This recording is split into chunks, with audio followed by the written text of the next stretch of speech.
Party. That, of course, is the SACP welcoming the decision by the ANC's National Executive Committee that members charged with corruption or other serious crimes must step aside within 30 days or face suspension.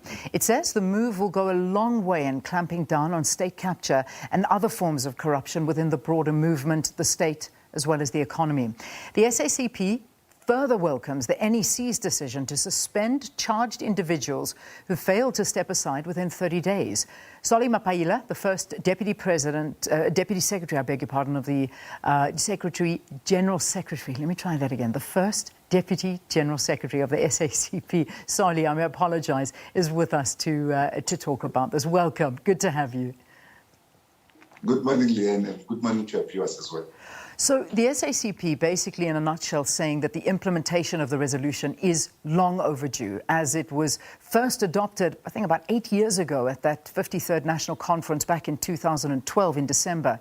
It was then reaffirmed during the December 2017 ANC 54th National Conference. Why has it really been such a challenge? It seems so obvious to implement it, but it really has been a challenge. Yeah, quite certainly, but we are very excited that finally the ANC had seen the light and decided to implement this resolution. And I think it's a lesson that taking resolution without implementing them make them irrelevant. But this time, even after 8 years, we most welcome this intervention because the ANC has discovered its teeth again. It can still bite. It can now reclaim its authority as an organization, and therefore begin to focus on the issues affecting society rather than deal with unending internal wrangles. So we really welcome this intervention because it will deal a decisive blow on corruption and wrongdoing inside the organization. The SACP says that the resolution will go a long way in actually clamping down on state capture and other forms of corruption within the broader movement. Does this mean the decision applies to all members of the Tripartite Alliance?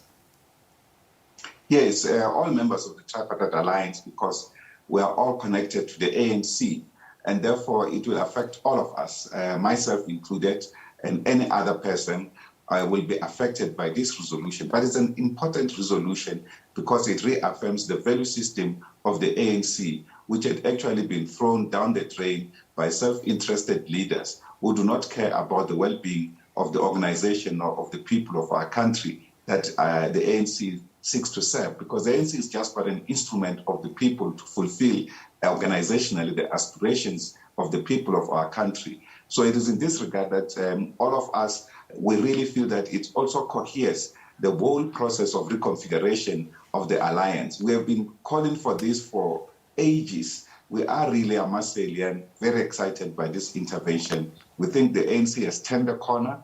Now it must focus on implementing this decision that it has now taken as the NEC to implement National Conference resolution that it has overlooked to implement over the last 8 years. EFF leader Julius Malema, having his press conference yesterday, commenting that the ANC Secretary-General, Esma Gishule, was elected by branches with all the scandals, as he puts it, already hanging over his head. So he asks whether the problem is perceptions of corruption or being charged by the courts. I mean, I think he may have a point there. Well, ideally, he must focus on his organization. It has also its own problems. The ANC must focus on its own challenges. And I think that such kind of commentary on internal issues of another organization are really bordering on factionalism or associating with another faction inside the ANC. That is why, from our side, we are quite clear. We are for the ANC, not for any faction. We said we are against neoliberal economic trajectory on the one hand, and equally against state capture for networks that are also corrupt.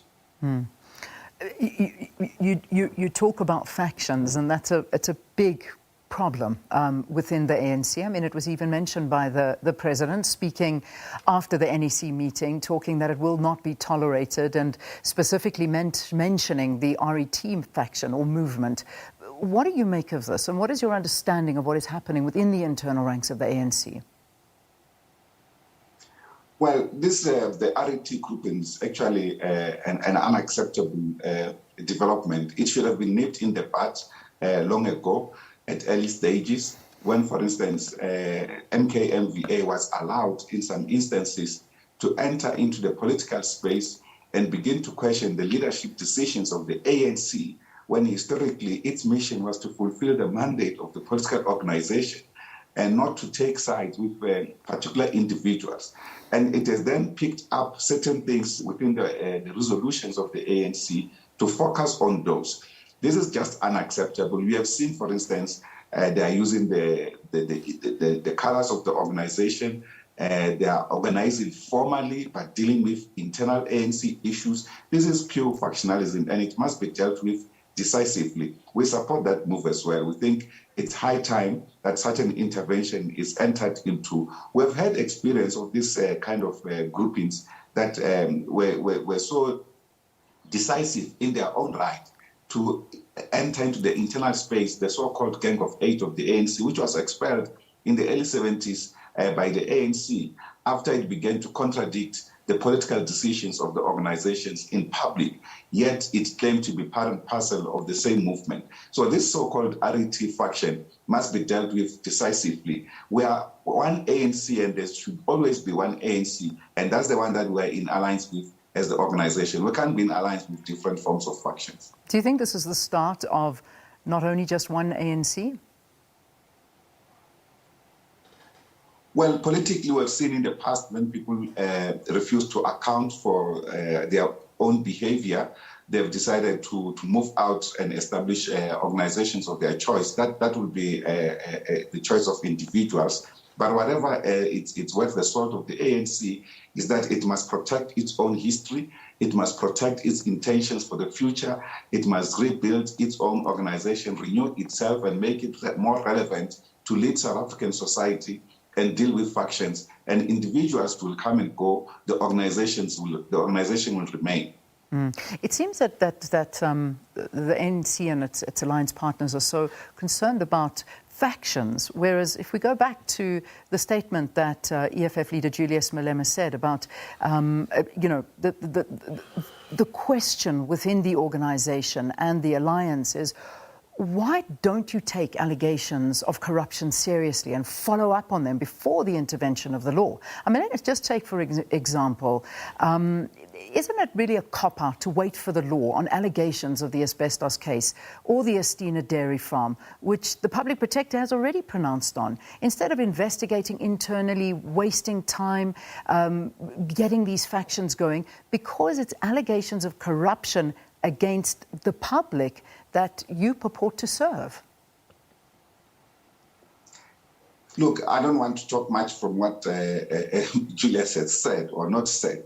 The bottom line is that a revolutionary movement guided by revolutionary morality should always be ahead of time in terms of the morality that it professes in society. It should be a morality that is above the ordinary law. So it should be, the members should have a discipline of steel. But in the event that that has lacked, institutions at different levels should take these reports and take them to the courts. For instance, we had done forensic investigations in Mapaila municipality when we had our first mayor, the Comrade Lindiwe. In that forensic investigation, we wanted to take action through that municipality. And guess what? In organizations like the EFF and others began to support the motion of no confidence so that decisions against findings in the forensic audit are not implemented. So it's just politicking, but the bottom line is that institutions where investigations are taking place should be able to take these matters to the police so that they are prosecuted. But now you will know that the Auditor General has been empowered when they find serious criminal cases to actually take them to the police. They no longer have to wait for institution to respond. They can do so directly. And that's a very decisive intervention, also led through by the ANC.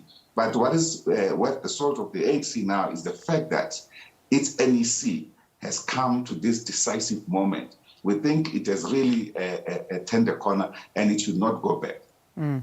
Which we want to see implemented, and that I imagine is the stance that everybody's taking. As much as the resolution is a resolution, it must be implemented, and we'll see how it goes within these 30 days. But I know you don't want to focus on what the EFF leader had to say, but there were important points that were raised yesterday during the press, and perhaps maybe you would like to speak to this one as we sort of start wrapping.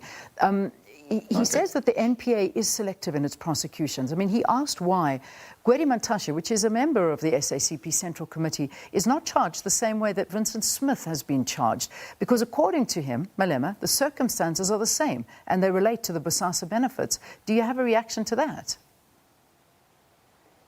Well, I think, like I said, if there's a criminal case, someone can be charged. There's no doubt about it. But all I know is that Comrade Mantashe did go to the commission and presented himself, gave evidence on circumstances leading to that, which is what the commission is about. The commission is not to weaponize any allegation. And I think part of the problem, which is what has bedeviled the ANC and made it weaken its ability to respond to the crisis, has been this weaponization of allegations. So people make allegations so that they want to get rid of you on the road, and there's no substance to it. And it then led to abuse by those members. For instance, some others going to court, others saying, well, you made allegations, but it takes too long to be investigated. But the bottom line and the standard question is, all allegations must be investigated, and if criminal cases are found, they must be charged. Simple as that. It doesn't matter the name of the individual. Yeah. So as a closing note, do you foresee that people will step down come 30 days? And I suppose we can speak to possibly the one that everybody's asking about is the Secretary General, Ace Magashule. Do you see him stepping down in 30 days, or will there be a suspension instead? Well, I think in the next 30 days, Comrade Ace will go through an internal introspection, a process of constructive criticism. He will engage with other comrades.